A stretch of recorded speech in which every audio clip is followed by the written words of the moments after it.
Good morning, everybody. Tara here with a Wifey Wake Up podcast. It's a little bit of an overcast morning here, so we're working with the lighting. I hope it's a beautiful morning wherever you are. And today, let's talk about how vision boards could be holding you back. The real key to reaching your goals. But not only that, this is the Wifey Wake Up podcast, nonetheless, and Wifey School. So this is about you as a wifey or an aspiring wifey and the hurdles that you will likely go through in years of marriage. Now, I've been married just shy of 24 years now, and so all of this is based upon what I've learned in those 20 some years of marriage. And it has been tried and true. This is not just theory, stuff I read in books, although I read many books to get through all of this. This is stuff that actually worked. And I was going to go off on a tangent, but I'm going to stay focused here. So you've probably heard the phrase happy wife, happy life, right? Whether you're a guy or a lady, that's kind of is a phrase in our culture, right? And a lot of times it implies that the husband is responsible for the wife's happiness. And or that if she's happy, he's happy. Now, some would argue that the goal of being happy is not a great goal in and of itself. It is a fleeting goal. We're not going to address that today. What we are going to address is if you, as a wife, there seems to be, these certain hurdles, these certain challenges that you go through at certain times in marriage, and it seems inevitable that there's a time that you feel more frustrated or unhappy. It's usually years into a marriage when life is settled in. You're going through some hard times, whether it's with kids, whether it's economy and finances, whether it's relatives, or all of the above. And that just seems to weigh on you, or maybe just life is not what you thought it would be. And that's really the crux of it all, right? Ultimately, you're frustrated because life isn't as you imagined it would be at that stage in life, whatever that was for you. And you hopefully, if you have created dream boards or vision boards, you're seeking a way to improve your situation. You're thinking, gosh, this is what I want, so I'm going to go after it. Now, I'm going to share with you why that it is a great attitude in the sense of what can I do to improve my life. But dream boards or vision boards can really be the cause of even more frustration. And here's why. So I'm going to first illustrate with a dramatic example, because sometimes it's in the drama that we see things more clearly. There's the sun is coming out above the clouds a little bit. So let's imagine, and if you're a millennial like me, or a very early millennial, this analogy will have a very special memory. So imagine you're a woman on the Oregon Trail, and you are just, you're partway through, right? And you're just trudging along. And by trudging, I just mean like it's hot, you're between destinations, you're on your way to the next destination, and you may have several things that you look forward to. So, for example, it might be the next river crossing where you can not only bathe yourself, but hopefully there's cool water and clean water, and it's just refreshing. Maybe you're looking forward to the next town, and that is a bigger town, and that you can get more provisions that are beyond the basics, in the sense that maybe it's not just beans, but maybe they have meat at the next destination, and that you can enjoy some other, what you would consider maybe a treat. Or maybe you are considering your final destination, right? And let's not skip ahead to that yet. Or maybe day by day, you're just thinking about that next stop that you're making that night to relieve your feet and your hips of this journey. And it's just a relief to think of 8 hours of rest, or if you can take an extra day of rest because you're stopping for that extra amount of time, and how that just sounds like heaven to you. And then, of course, the final destination, what awaits you. You don't know, but you can dream and imagine just being off the trail, right? Just being able to be in one location for weeks and months on end and not be traveling day after day, right? And the challenges that you encounter, the unexpected challenges that you encounter along the way. Now we all know the reality is that no matter where you are, you're going to have challenges, right? Expected and unexpected. But my point here is that when we put ourselves in this imaginary situation, imaginary to us, right? Because we don't live that reality these days. When we put ourselves in the position of the person trudging along on the Oregon Trail, I mean, if you've watched any, was it they're part of the Yellowstone series. There's a really great segment of that. The precursor to that is, I forget the year, 19 something, was really illustrates that. I mean, as far as we know, really well. If you haven't watched it, it's really, really entertaining in a unique way and beautifully done. But what I'm getting at is that if we put ourselves in that extreme imaginary situation, we can get insight into our day-to-day life.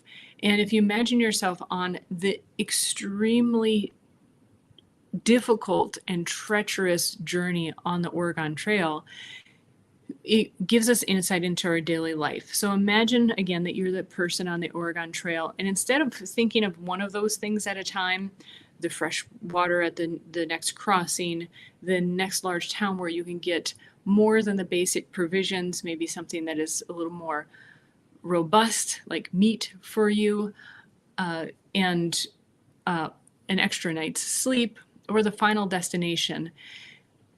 Any one of those, thinking of those all together would be very overwhelming and frustrating in the sense that it would make the reality of your current situation even more apparent and more agonizing.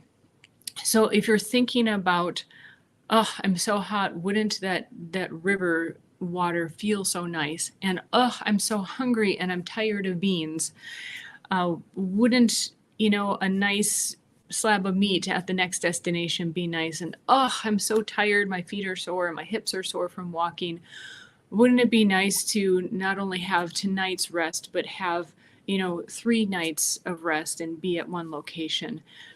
When you compile these desires, even though individually they may be very reasonable and are in your future, very likely in your future, if you compile them, it makes the reality of the difficulties that you're going through in current life even more prevalent. And to me, this is the equivalent of a dream board. If you're putting all of your desires right in front of you, and you're reminding yourself, and maybe you're doing all the practices right in manifesting, and you're giving gratitude, and you're feeling the feelings of what it will feel like when you have these things, it's still overwhelming for the mind and the emotions, in the sense that, particularly the mind, of how to actually achieve that.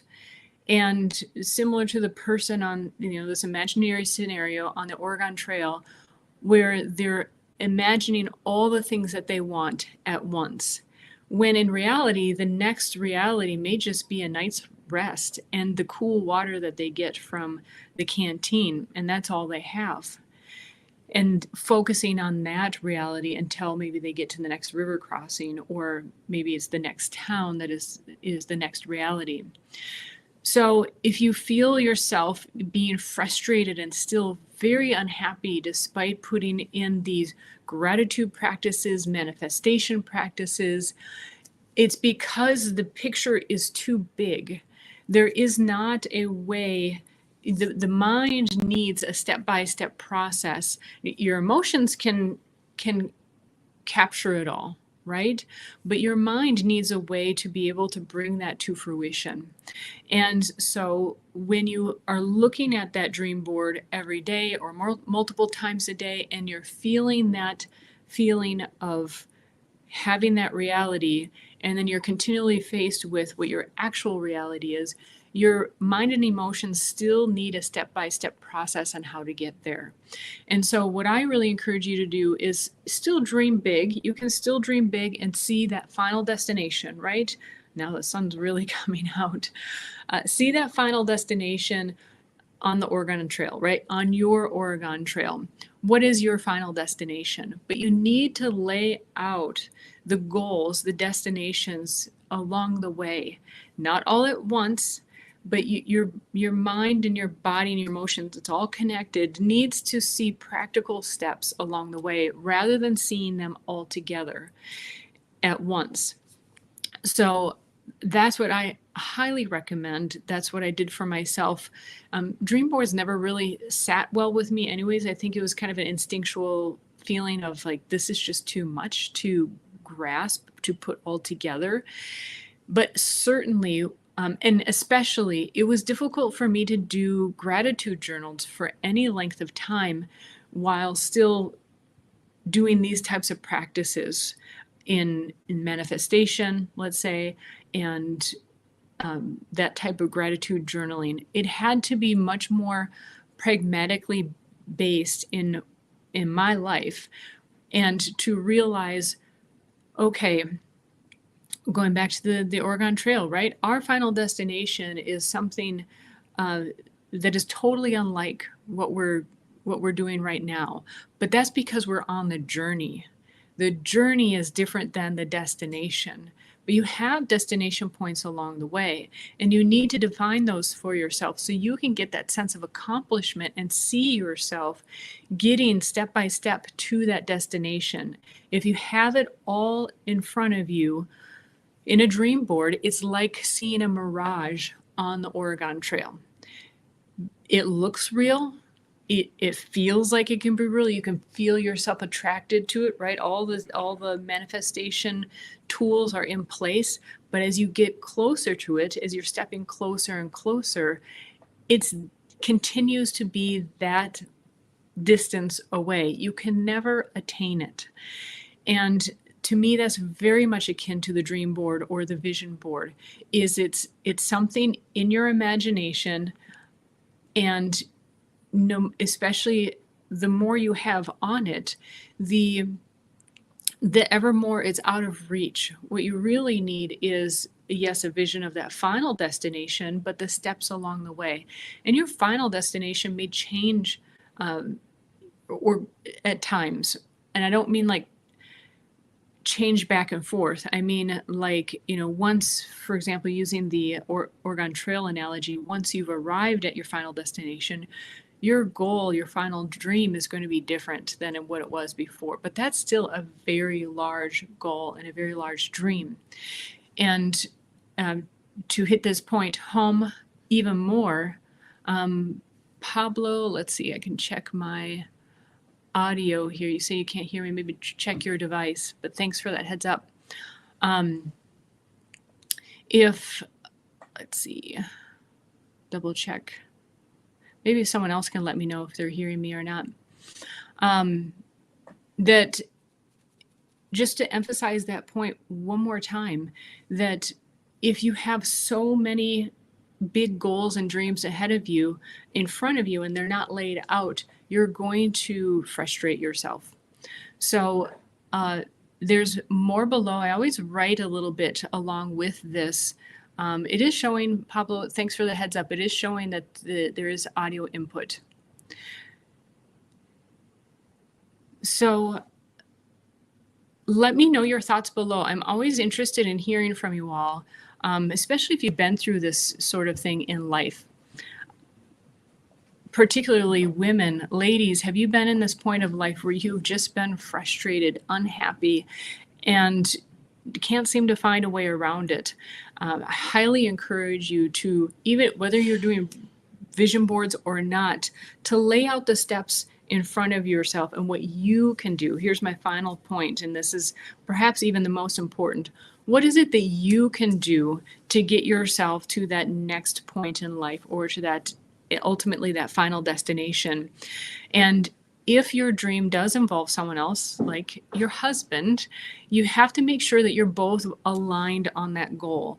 Because if it's your goal and not your goal together, and you're trying to get there, you're going to get very frustrated at your husband and become resentful if you're not seeing that dream come to fruition. So if your goal does involve another person, i.e., your husband, which if you're married, a lot of your goals will intersect, and they should. That really helps obviously create a vision for you to be together in the future. But it's imperative that you know what you're working, what your goal is together, and then what each of you is doing. What each of you is doing individually to make that happen. And so either needs to be true, both need to be true. If you have a goal together, it's imperative that you clearly define what that is, then what each of you is doing to help that come to fruition. And if you have a goal that is just oriented around you, something that you can affect, you have to lay out what it is that you are going to do to get to that first and what is the subsequent destination to the ultimate goal, rather than having it all in front of you on a dream board, and your mind ultimately is like, how the heck are we going to get all this done? Okay, so I would love to hear from you, guys and ladies, especially if you've been in the situation. If you are in the situation, I really encourage you to put this into action and let me know how that goes for you. It is a lot of responsibility and really unrealistic to put your happiness on your spouse. The responsibility for your wellness, for your well-being, your state of being is your responsibility, and bring your best to the table. When you both do that, your relationship just soars, does so much better. It is your responsibility to bring your best to the relationship, to the table each day. Because if you do your best each day, even if you fall behind, you at least are much better if you weren't trying, right? I mean, that seems obvious. I know I say some obvious things, but sometimes we need to hear the basics, right? So please like, comment, subscribe, and share with someone that you think may find this interesting, and especially if you think it would help them. And if you want more insight, more personal insight, I offer consultations. You'll find the details below. You can leave me a tip in the tip jar. It'll help me to take out my best friend, that's my hubby, to coffee, lunch, or dinner. And most of all, your comments, your shares, your subscribes, those help a ton too. And most of all, again, have a wonderful day, everybody. Take care, and we'll see you soon.